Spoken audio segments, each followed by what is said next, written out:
Hello, and welcome back to the AI Revolution in Healthcare Learning Series. I'm your host today, Carrie Purcell, and today we have a panel session on responsible and ethical AI in healthcare. This is a conversation that sits right at the heart of one of the biggest challenges in modern medicine. How do we innovate with AI? Safely, ethically, responsibly, and how do we continue to keep the patient at the center? Frameworks around data privacy, consent, and medical devices do exist, but AI introduces new complexities, models that evolve, data that shifts, decisions that are increasingly influenced by algorithms rather than people. So today our goal isn't just to talk about these challenges, it's to understand them. We'll explore what responsible AI actually means, how it's being implemented on the ground, where regulation meets innovation, and what the future might hold. But first, let's get to know our panel. So joining me today, we have Saba Siddiqui, who is the AI research lead at Durham College's AI Hub.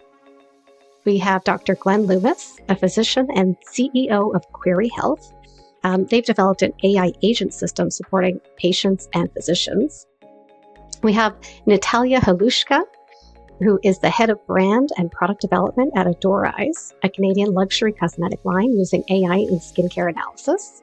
And Jaspreet Chager, a pharmacist and founder at Chager.org, supporting SME and women leaders in AI literacy and adoption. Thanks for joining us today and welcome, everyone. Great to be here.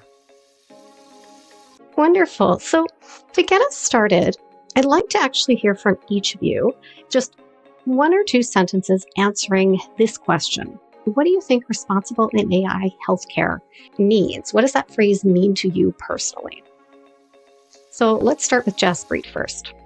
Yeah, responsible AI, I think in the context of healthcare and from what I'm seeing, is really, I think the gap where it exists right now is in healthcare providers actually understanding how the tools actually work. So what responsible AI to me would mean that the healthcare practitioners that are using the tools actually understand the decisions the tools are making, understand how to interpret the results from the AI tools, and completely understand that all liability still lands with them. So using them safely and effectively.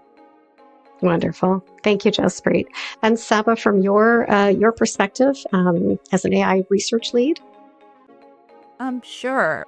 From my perspective, I feel like while AI is being used in several sectors, healthcare in specific is a high-risk sector.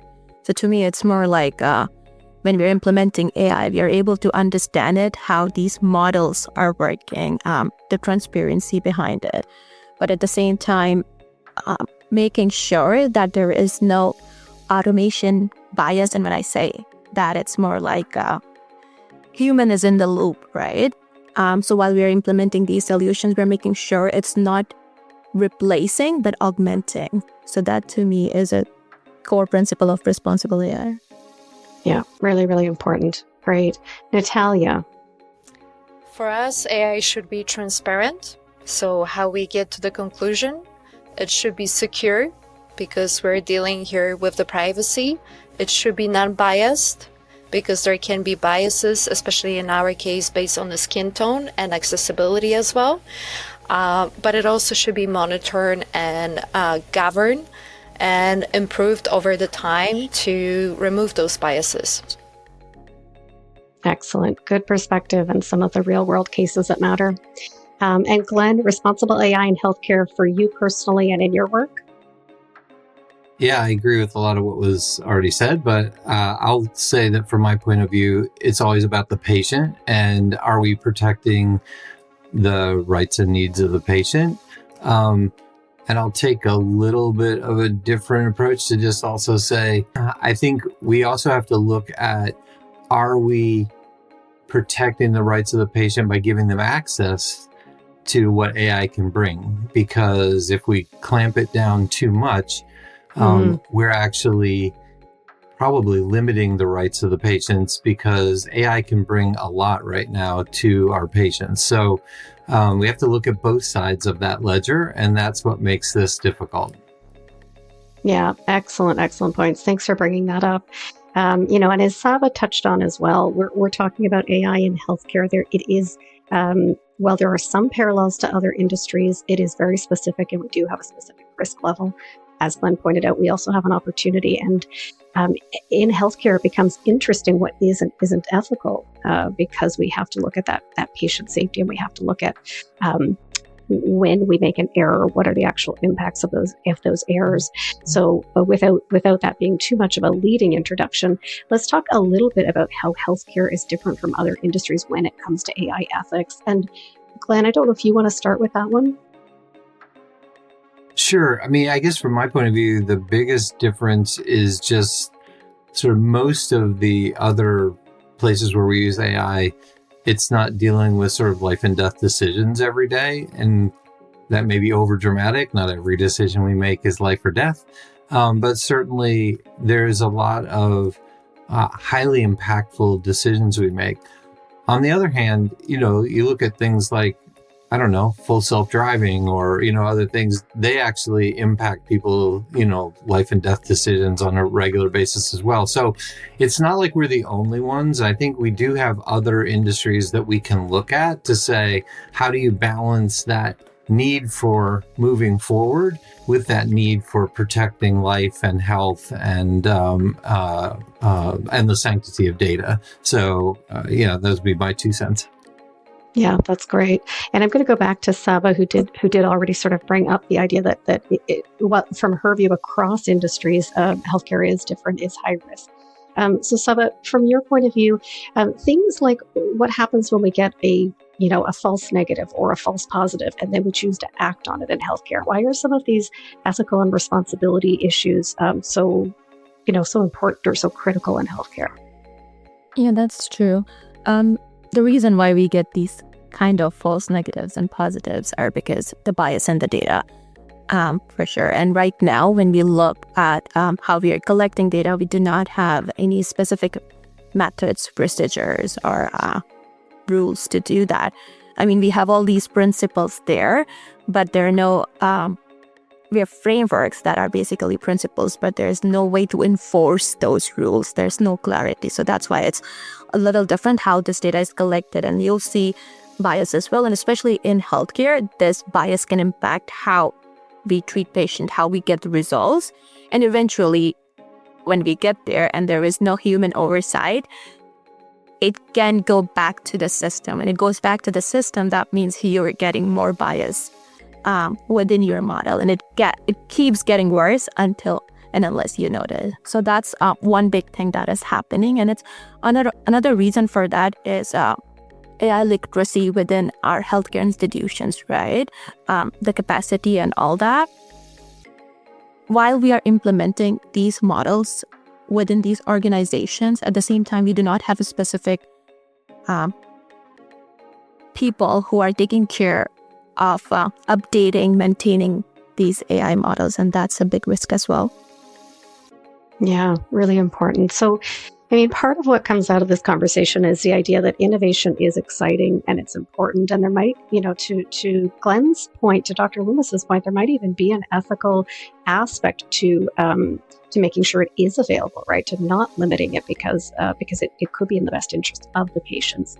But with healthcare being I'll say a cautious by design industry, how do we strike that balance between building fast and protecting patients? And I'm gonna ask Saba, I want your opinion. I'm gonna ask Natalia first, though, from that product perspective. So I think in general, to govern this, and there are certain actually regulations that probably will come to effect in Canada with the proposal of Bill C-27 and the framework for AI. And I do believe that it's a good move when it comes to the regulation, but leaving that space for the startups and the new technologies evolve as well. We do have some questions around the regulations that are coming, but that's a different aspect. But I do believe what it brings to the picture, which is super important, is the consent of the patient. So when Glenn mentioned that in the first place, we have to look from the patient perspective, if that's my correct understanding here, is that we need to obtain the consent first from the patient to utilize that data. But then once again, we want to evolve the technology, and the models cannot evolve without the input, without the data set. So if someone do not agree, if someone do not consent, we have more limited data depending how many people refuses to have that, right? So the more consent we have more data, more accurate models, and more accurate results as well. So there is that balance here that plays a role as well. And on top of that, here in Canada, we have certain groups such as Indigenous people, and they have the possession of their own data according to the OCAP standard, which basically means that they have an ownership, controllership over the data, possession of the data, and when it comes to those standards, despite the fact that they're not laws, they're respected here in Canada, even at the hospitals. So we have to take that into the effect as well. But at the same time, if we have a limited data, we can marginalize further those groups. So once again, it's all about the balance between the regulations while ensuring that at the center is the patient's consent. Yeah, really important. Saba, did you want to add to that one?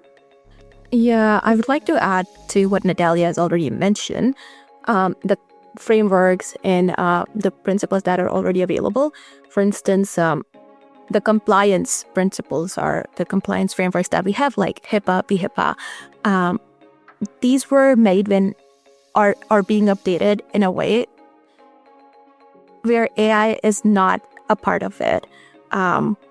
So that's a big gap, I would say, because these principles which we are following, the AI piece is missing, and at the same time, it was not made for the continuous learning, right? So when you compare what is being included in the system when we add AI to it, our compliance principle are not there. So that's a big gap I've seen. Yeah. So let's pause on that for a moment and talk. We have representation from Canada and the US. So let's talk about what major regulations do currently cover healthcare, if there are any that cover AI in healthcare, where they overlap or diverge. Glenn, can I ask you to start, because we've heard a little bit of Canada. So let's have Glenn talk about the US standards and come back around. Yeah, I think in the U.S., really, we have HIPAA, which, covers the privacy portion.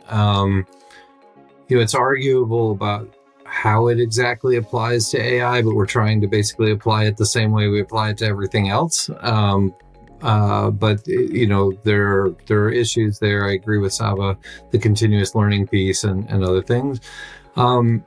The other thing, the FDA here has put out some regulations around AI, around software as a medical device, and that really is meant to cover AI. But the problem is, it really was those regulations, when they were sort of promulgated, it was really about machine learning. And when you look at how they work, it doesn't really apply very well to the Gen AI explosion that's going on. And quite frankly, I don't think right now, at least in the US, we have any idea how to regulate Gen AI in a meaningful way. And so I think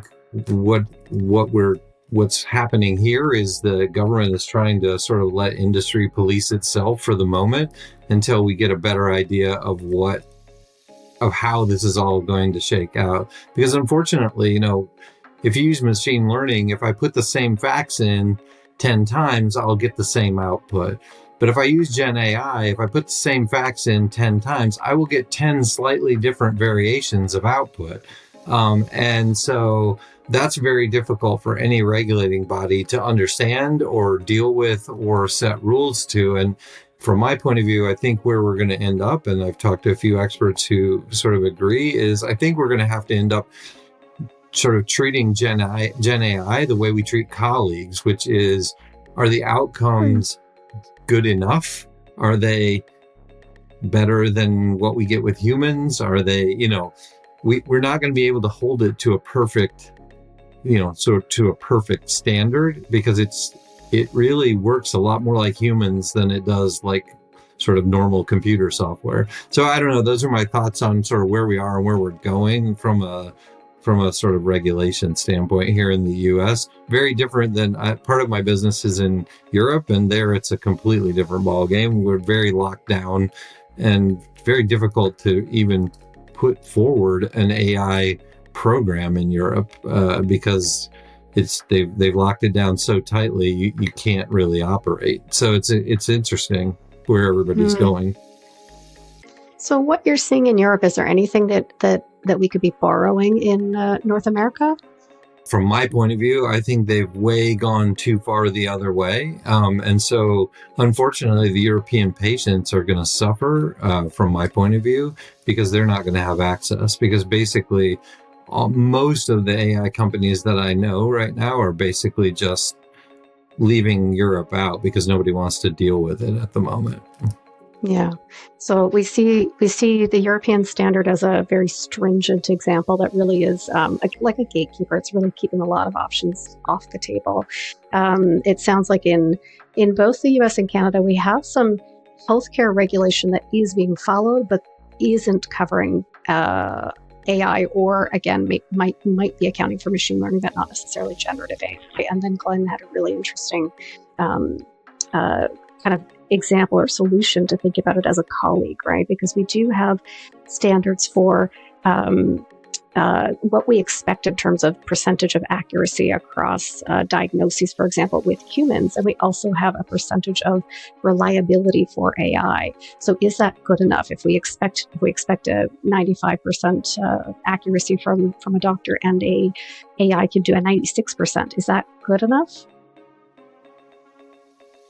Yeah, I think it's a really interesting question, right? Because it's good enough until somebody dies because there was a mistake.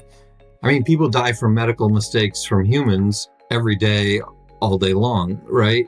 But, it's kind of like, again, I'll go to full self-driving cars, right?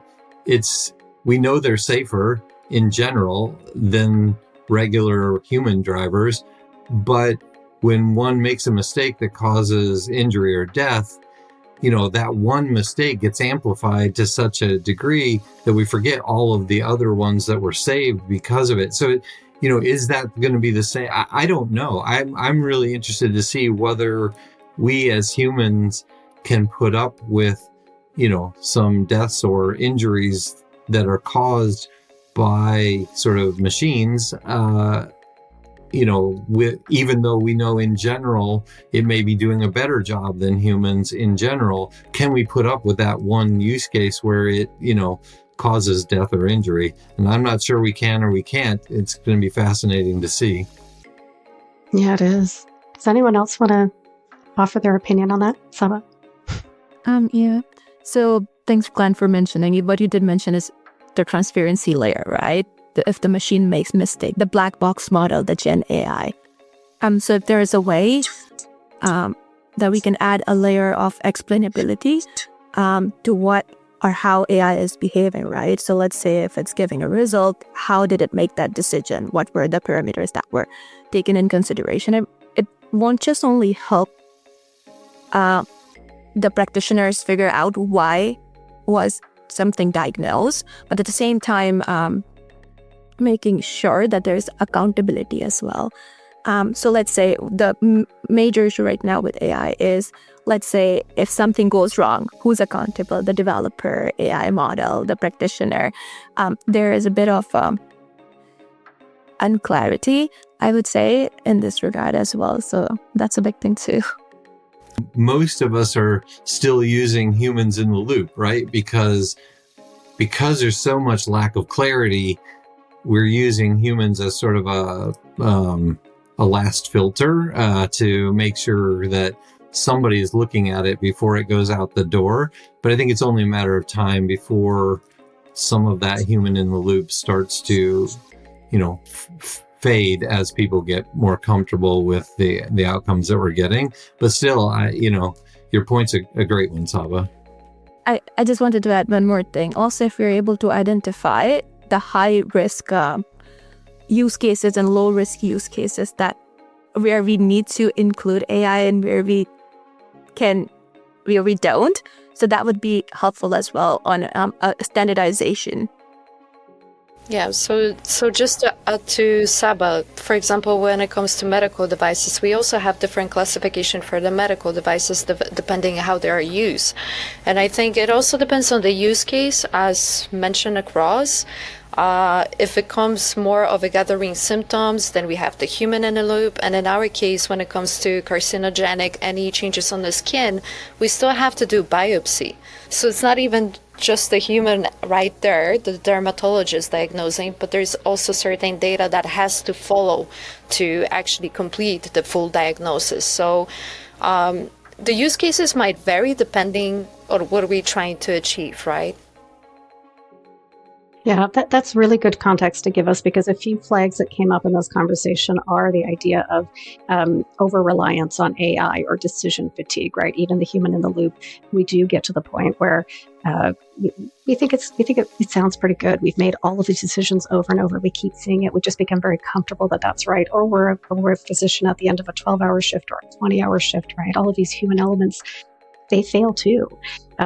So Natalia, so Saba kind of building in those, let's really categorize it, let's systematize it, and then Natalia adding in that real world example of how we have a few more fail safes along the way. Yeah, I think that adds a lot of really good context. Jaspreet, from your perspective, so on that AI adoption side, on the pharmacy side of things, where do you see, I'll say, an unspoken concern that professionals have with AI entering their workflows? Actually, as everyone was talking, and we kind of touched on the gaps that exist in Canada, and like we have PETITA, and we have provincial legislation as well. I think that's one of the crazy things in Canada is, depending on which province you are, it could be different types of legislation that you're looking at. But that kind of and legislation is really specific to businesses, sometimes individuals. But where I feel like the gap is really kind of huge right now is clinicians and healthcare providers look at their regulatory bodies for guidance. And the regulatory bodies right now are quite lacking when it comes to providing guidance in the use of AI tools. I think the most I've really seen out there is you're responsible for the decision at the end of the day. And then that will lead to situations where people will just not adopt the tools because at least they don't understand how they work, and they understand all liability kind of lies with them. So I think that's a huge gap right now, not only the federal or provincial legislation, but interpretation even of the current legislation to support the clinicians so that they can actually use the tools and feel comfortable and safe using the tools. I think it's a huge gap that I'm seeing right now as well. Yeah, very interesting point. Does anyone else want to add to that? Yeah, I agree with Jaspreet. I would just say, I think at the point at which we have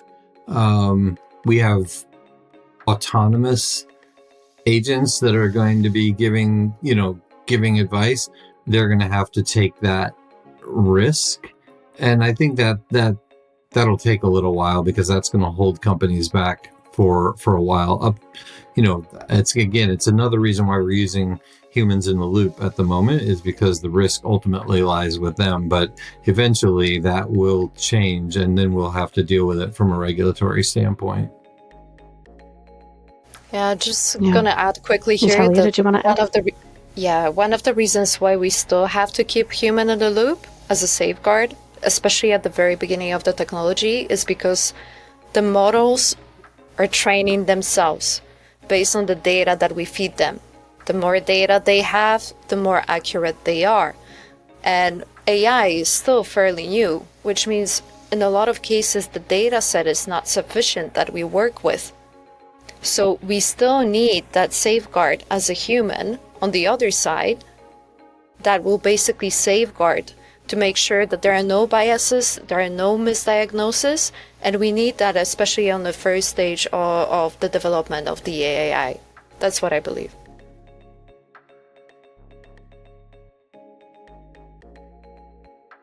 Yeah, again, I'll be the counterbalance there to just say, if you look at many of the studies that have been done so far, they would say that actually having humans in the loop fouls it up, that mostly the AI makes better decisions.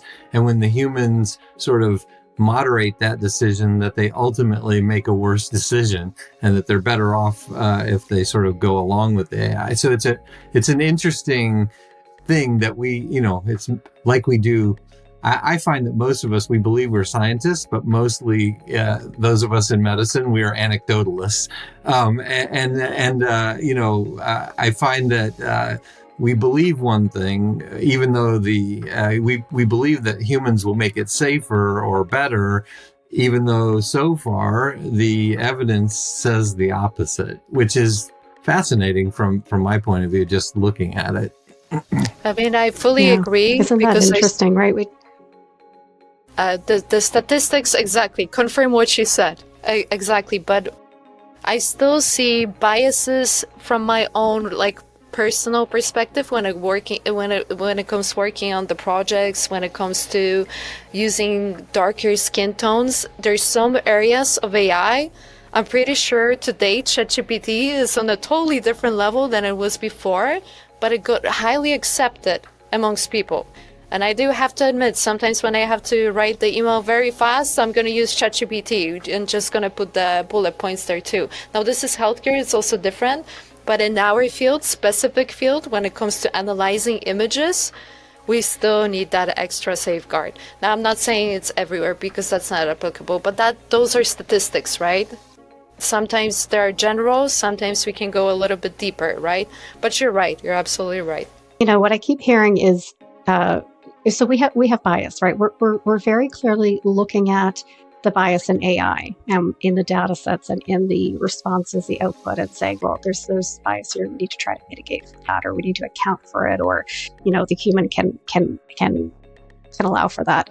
But the other side of it is there's bias in humans, which we're not really talking about, right? That goes back to Glenn's point, where if we look at the science of it or the statistics of it, and it says AI is actually doing better on average than what we accept from human doctors. We're not talking about the human bias on the doctor's side or the pharmacist or whoever it is, right? And so I mean, the only thing I can hear from everybody is that it comes down to accountability, and we feel more comfortable putting accountability on a human than on a machine. Otherwise, I mean, you tell me if I'm wrong, but otherwise, why would I trust that human doctor's bias over the machine's bias? The percentage is slightly higher on the machine. So I think the reality is the human has to be in the loop, even as Glenn is right. And the studies do show that the agents and the AI is better. The current state of how we're working and operating, we had no choice but to continue operating that way regardless, just because it's the way the legislation and regs are drafted right now. So I think that's just a current reality. Yeah, and we have seen evidence, right, that where there are times where, ChatGPT or, one of the others is making bad decisions, right? Trying to, make a young patient feel better by, sort of encouraging them towards suicide or, whatever, like it's not perfect yet. There is no doubt. So while on average, it looks like it does better, to Natalia's point, there are specific use cases where, it would have been good to have somebody going, boy, that doesn't seem like the right approach at all, and the question will be, how long will that be? How long will it be till all the use cases are better, from the machine? Because it will happen. You can see it growing by leaps and bounds. I mean, for those of us that are sort of using different versions of the LLM in our software, the difference from GPT-3 to GPT-5 is like, light years difference. And even 4 to 5 on the healthcare side, not on everything else, but on the healthcare side, it made a huge leap. And so we'll see where it all goes. But for now, I think it does make sense to have humans in the loop for the sort of next couple of years at least. But it will not surprise me if 3 or 4 or 5 years from now, we are having significant autonomous medical devices. And how we're going to regulate that, I have no idea, but it's definitely coming. Yeah.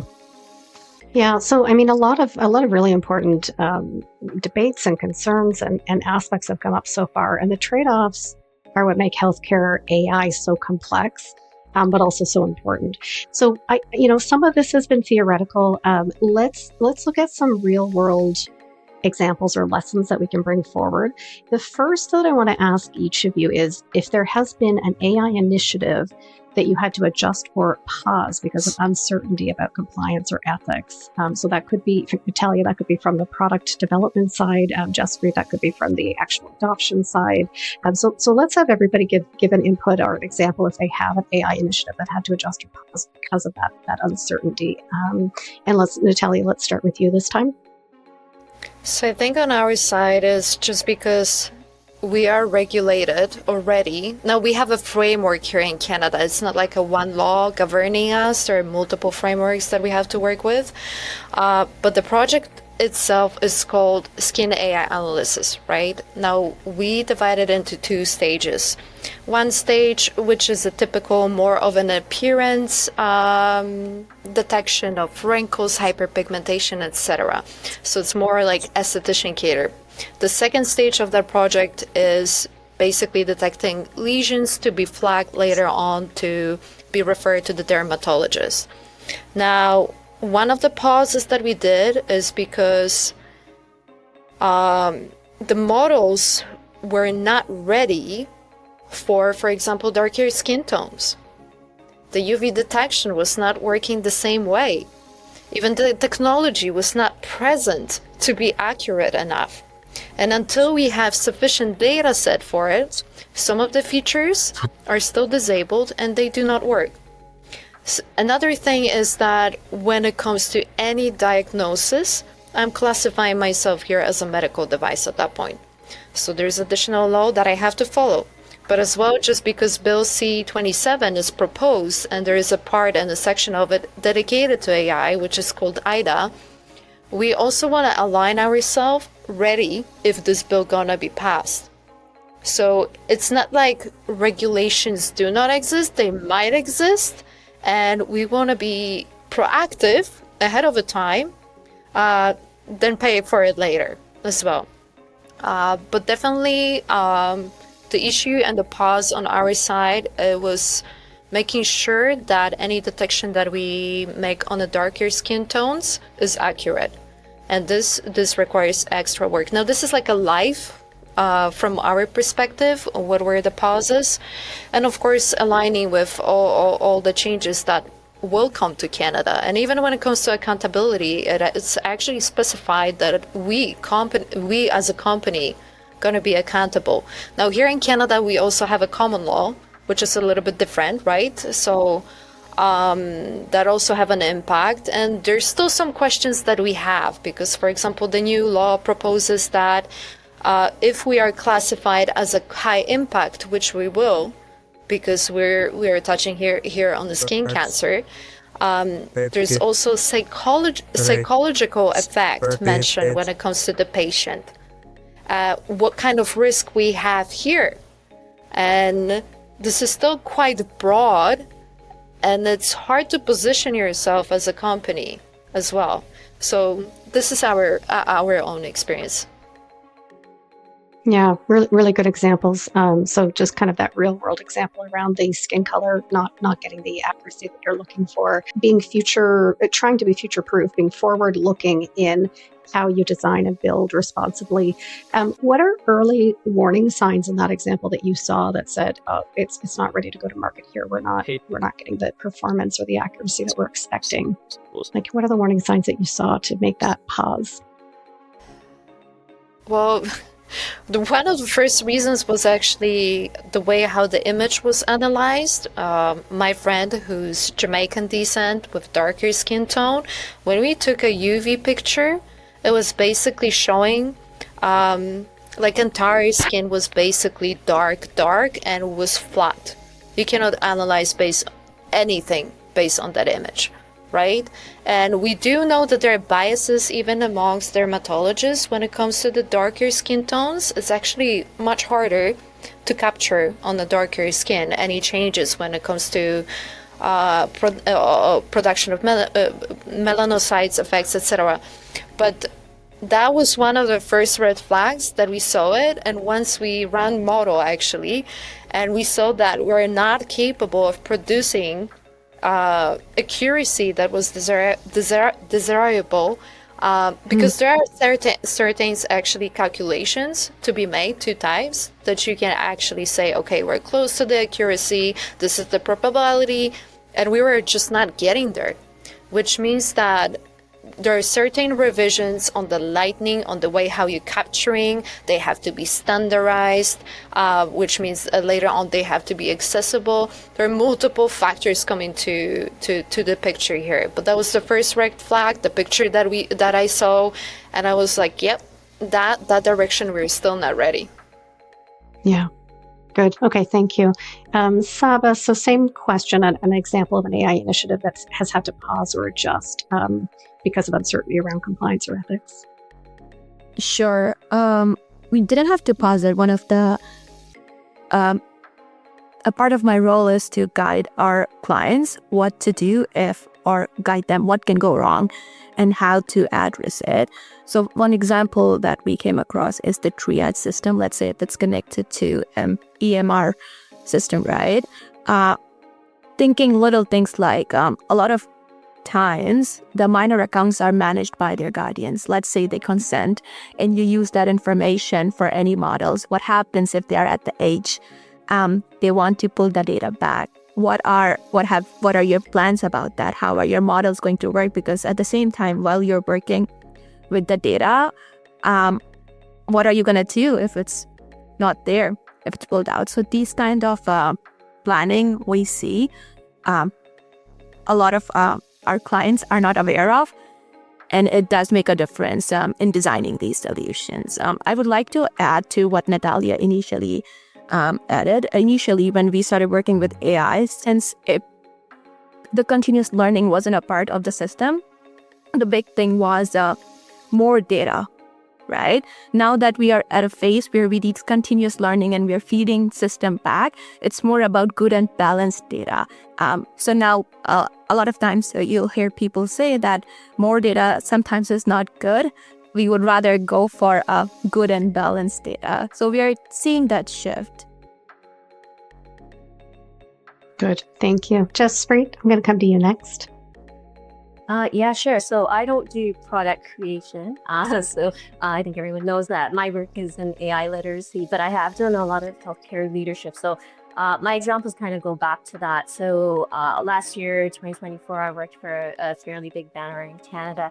And I happened to be the individual that was a lot of vendors would come to ask about piloting AI projects within the pharmacies or whatnot. And I will say that I probably saw a total of 8 or 9 tools, and I don't think any of them went forward. And the main reasons was because the vendors could not answer questions related to things like data residency, consent, and the major piece there I always got stuck was whether or not it was a true medical device or whether or not it could just be used without the medical device designation. I think there's absolutely no clarity there sometimes, and people just really don't know how to navigate it. And in the end, the solution was to not move forward with any of the solutions, but to focus on AI literacy. So again, that's where a lot of my work is embedded. Obviously because of the work I've done previously and seeing that these solutions can't go forward without that piece. Yeah, excellent. Thanks. And Glenn?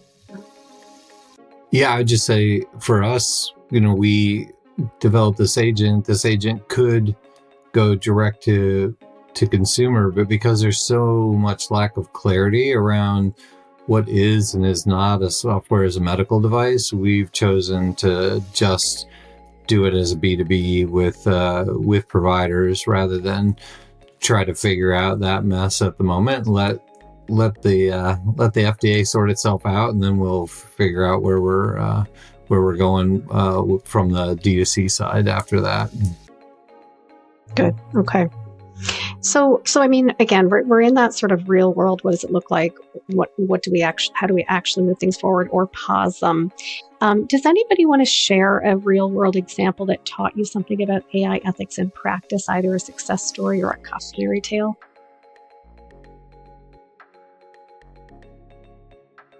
So I will chime in actually.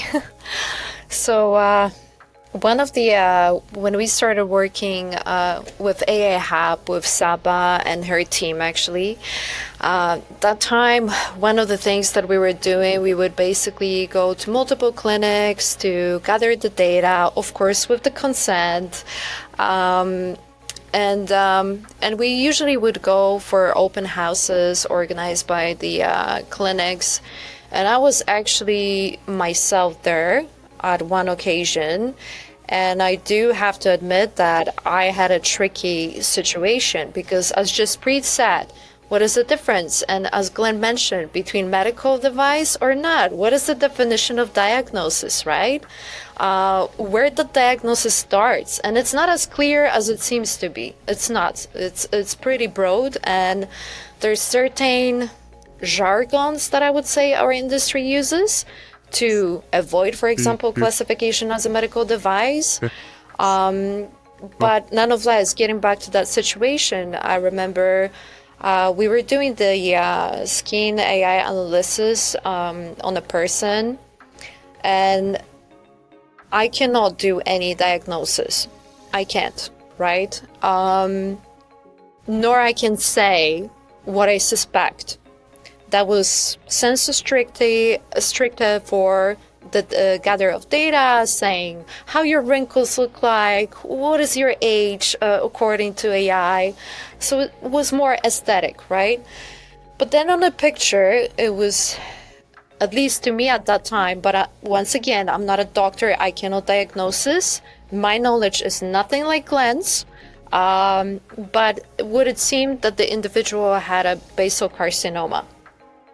And that was a very tricky moment to me because at the same time you have an individual, you can see it, but you're not a doctor, you don't diagnose this, and I would never go that far, and I have no competencies in that case. But I remember that was the situation when I said that, oh, you know, like, of course, appearance-wise, your skin changes, and you might consider just visit dermatologists, right? I didn't want to, and I couldn't say anything more than that. It's illegal for me to say anything. And that actually person was diagnosed later on with basal carcinoma, right? So that was the moment when we realized that we can do so much more with our skin AI analysis system. But once again, we have the medical device classification and how you handle that information by the medical staff, right? I'm not a medical staff, but the clinics that we work with, they are. So that was a very eye-opening moment for us. It was great to feel that we could help that individual. But that's a huge responsibility too, right? And you don't want to scare someone because, you know, you don't have the competencies, right? So once again, we go to the AI. But once again, we have the safeguard. We have the dermatologist and the biopsy that it has to be done. But that's a real life example in our case. Really good one. Thank you. And a real, it feels like an ethical dilemma there. You know what you had to do legally, so but it still feels like an ethical dilemma there. Yeah. Does anyone else have an example, a real world example that was a learning for you that became, again, a success or a caution? Yeah. So we, as we were putting our product out into our sort of early user clinics, the one thing that came up was, you know, well, what if the patient starts talking to the agent? Because we have the patient talk to the agent ahead of the visit, and then it tees up all the information for the provider. What if they're saying something, you know, what if they're saying they're actively suicidal? Or what if they're saying they're having active chest pain? Or what, you know, like, we would like, you know, so that these are the doctors now saying, we would like you to give them this information, or, send a text to us to, alert us, or tell them to go to the emergency room, whatever. And that is absolutely the right thing to do. But in the US, the software as a medical device sort of legislation or regulation says that if you do any kind of triage, you're going to be considered as a medical device. And so we're on the horns of the dilemma of the right thing to do. And it's very easy for us to do. They start going down an active suicide, we can figure out what the red flags are and say, hey, it sounds like you're having a real crisis. You really should call the crisis hotline, or, whatever. But then that throws us into a different sort of bucket from a regulatory standpoint that we don't want to be in. And so it really is an ethical dilemma for us. Like, do we do the right thing, or do we continue sort of down the, down the pathway that we're going down? Ultimately, we chose we're going to do the right thing. But, it ultimately, for me, is always about the patient and doing the right thing for the patient. But still, it's one of those things where when you actually see the regulation sort of come into reality, it makes no sense because it's holding us back from doing the right thing for the patient. So anyway, that was one that's, sort of come up for us. Yeah, interesting. Does anyone else want to give an example? Yeah, yeah, go ahead, Saba. I don't have an example in a specific, but I would agree with Glenn. Most of the mental health applications we work on, this is a major thing that we deal with, because the new generation, I would say, we have seen this trend that they're more comfortable talking to a bot, and it's easier for them to communicate these feelings, right? So most of the bots, you will see that these kind of issues come up, and it's always tricky in terms of how to deal with it. So before we start working on it, we try to bring legal first to see if this kind of thing happens, what happens next. Yeah, I think also, as Glenn mentioned before, European Union has a pre-market authorization for everything. So it requires a lot of paperwork. And I know this from my own experience because I'm also from European Union. But we have a post-market, right? And it's not just that we don't want to innovate. We want to innovate. We want to improve. But just because of that post-market, with some exceptions, because we're here in the healthcare, so there will be a section that it's regulated. But there's also the fact that, especially it's more, I believe, in the US side than here in Canada, because in Canada, it's different when it comes to the lawsuits than in the US.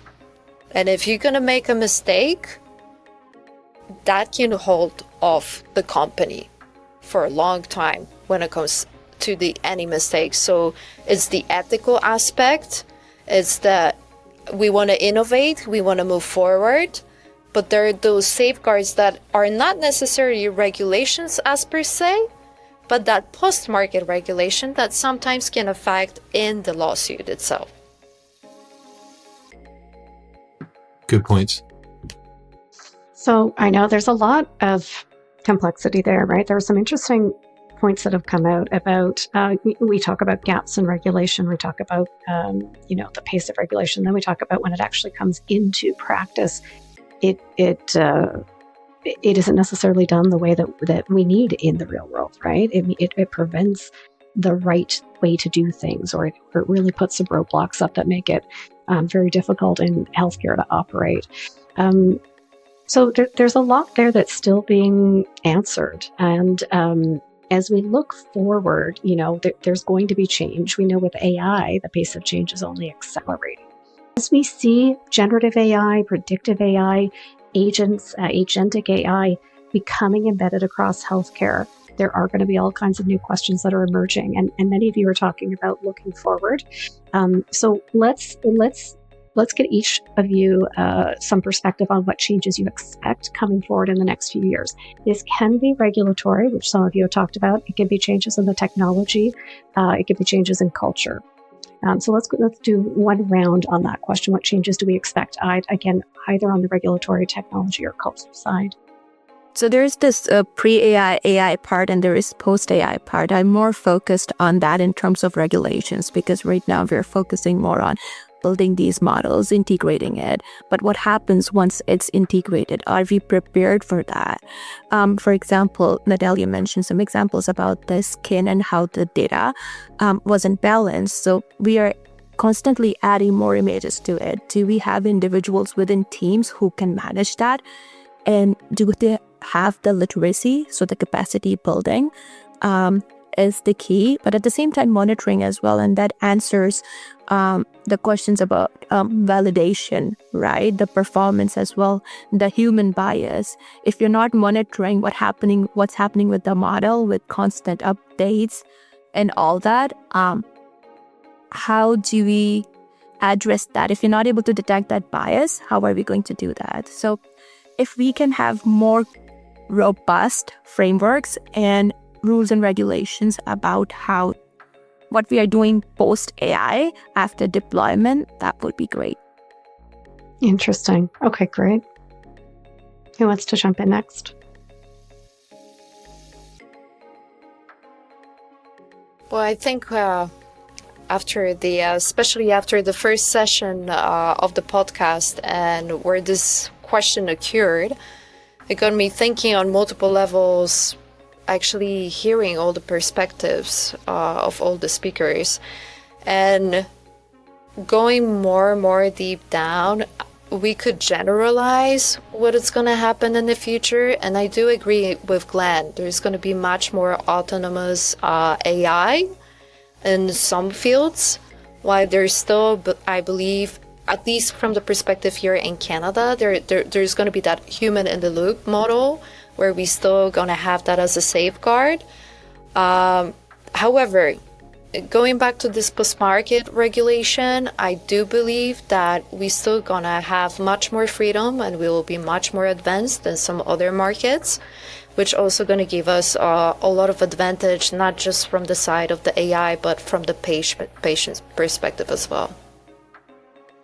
I'll just echo what Natalia said. I agree with her on that. So I'll go off the regulation and go on to the technology to just say one of the things that I see coming is it's so easy now to build your own thing in AI that I think the biggest problem is going to come with people building what they think is something useful for themselves, and then launching it without any thought in this. At least those of us who are trying to build companies, we're actually putting thought around it. We're trying to put guardrails. We're trying to put sort of walls around the data so that we know, for example, in my case, that I'm not getting a bunch of Reddit information, in what I'm feeding to patients, et cetera, right? So we're trying to do things in a responsible way, but I think what you're going to find is you're going to have people building agents just on the backbone of Grok and ChatGPT and Llama for themselves, but then they're going to say, oh, this works so cool, I'm going to put it out for everybody else. And so I don't know how you're going to regulate all of that. It's kind of like trying to regulate the internet. When they tried to regulate the internet at the beginning, basically, it got to the point where it just sort of let people do whatever. And as long as it's not egregious, we're not going to deal with it. And I think that's ultimately what's coming in AI as well, because this self-service ability to create everything in AI, with AI is going to just change the model for all of us. And I don't think we really understand that yet, because it's just now, that wave is just now beginning to crest. So we'll see how it truly comes about. But that's my biggest worry, I think. Yeah. And Jaspreet, maybe on the cultural side, or? Yeah, so I do think regulatory change is coming, either because there's going to be an incident or something that kind of forces the action, or just because of the velocity with which AI is changing. I do think for sure that we're going to see some guidance from the regs. Where I think we're going to have the most challenges in all of this is going to be the change management piece, kind of to what Glenn said. people just creating their own tools. So once they have that personal competence and confidence to actually use AI, then we're going to start really having that change management issue, which has always been an issue in healthcare, really. So this just kind of brings it to the surface. Yeah, good. Generally, what is one ethical question that we're not asking yet?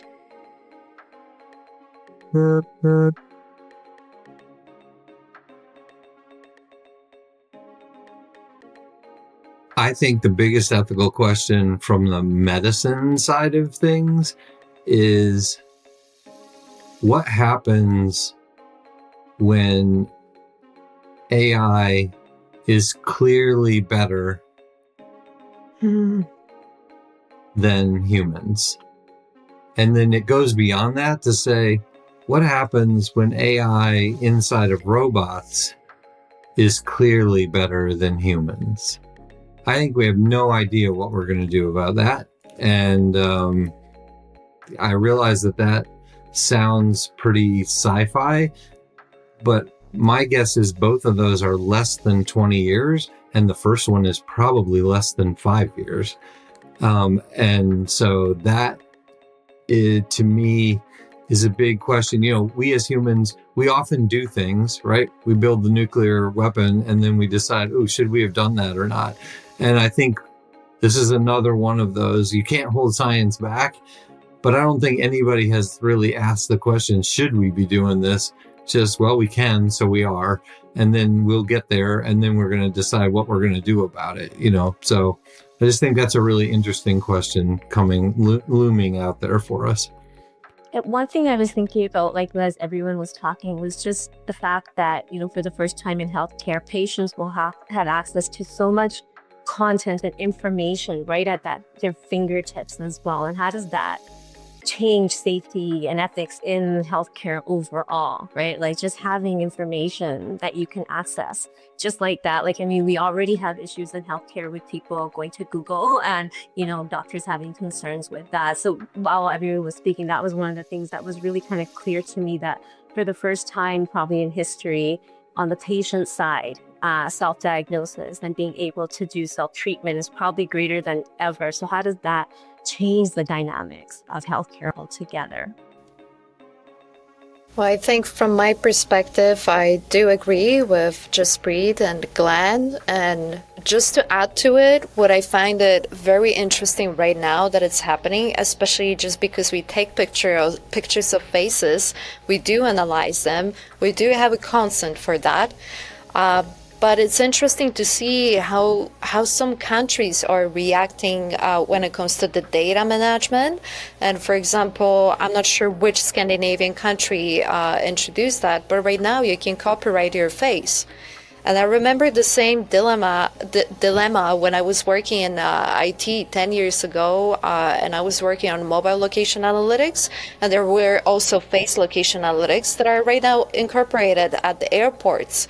Where we can be identified based on our faces as well, right? Now, the way how it was governed by the data protection. You still had to consent for it.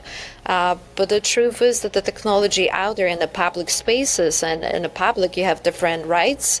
It's also different regulation as well. And if you're going to combine that with AI, that opens a lot of things. Now, I'm going to leave it up to you to answer that question, what it opens as well. And which raises the question of the ownership of the data, right? And eventually, ownership of your fingerprint, which is your face as well. Second thought is about discrepancies between the countries. We have high developed countries who are advancing in technology, and then we have countries that try to catch up with it. And that access to data will marginalize some of the countries as well. So that's another aspect to add to it. Yeah, there's a lot out there that we haven't answered. Jaspreet, was there anything from your perspective you wanted to add? One ethical question that we aren't asking yet? So Natalia mentioned about data, but what scares me is access to AI for public. Right now, we're at a stage where all these big models, PLMs, LLMs, and everything, general public has access to these models and they can make anything out of it. That scares me. There are no rules and regulations, the specific rules and regulations right now. So people are using how they would. So I feel like that could go bad since we do not have any rules and regulations right now in terms of, let's say, if they're using faces from the internet, the identity that Natalia mentioned, and they can use it for anything. And we are seeing it on social media, how bad it is getting. So that really scares me. And I feel like if we do not have anything to manage it within time, it can be harmful. It can be harmful to a lot of people. Yeah. Jaspreet, a final thought from your side? Yeah, just like how I had mentioned earlier that, my questions related to the ethics and safety in healthcare really go to the patient side as well. Like it's how are these dynamics changing healthcare overall and the safety in healthcare overall. The safeguards that we have in place forever are somewhat changing now that patients have access to so much information at their fingertips. So what does that actually mean for healthcare and the safety of healthcare overall? Yeah. A lot of big questions still there, and we aren't going to answer them all today, but we're going to put them out there for consideration. So as we wrap today, I want to thank everybody for such a rich conversation. If there's a thread running through everything we've discussed, it's that responsibility isn't a single policy or a single framework. It is, there's a lot more there. There's a culture there that's important. We've heard that ethical AI in healthcare means aligning innovation with accountability, that designing systems have to earn trust. They don't just have to comply with a checklist. It means balancing patient safety with experimentation, but also asking hard questions early and not just after deployment. So as we leave today, I just want to encourage all of our listeners to think about what responsibility means in their role, whether it's designing, approving, or using AI in practice, because ethical AI doesn't just start with regulation. It really will start with intention. And I just want to thank again our panelists, Jaspreet, Saba, Glenn, Natalia, for taking the time and sharing their insights and expertise with us today. I've been your host again, Carrie Purcell. It's been another episode of our AI and Revolution Healthcare Learning Series. And next time, we'll dig into AI adoption and the future of AI in healthcare.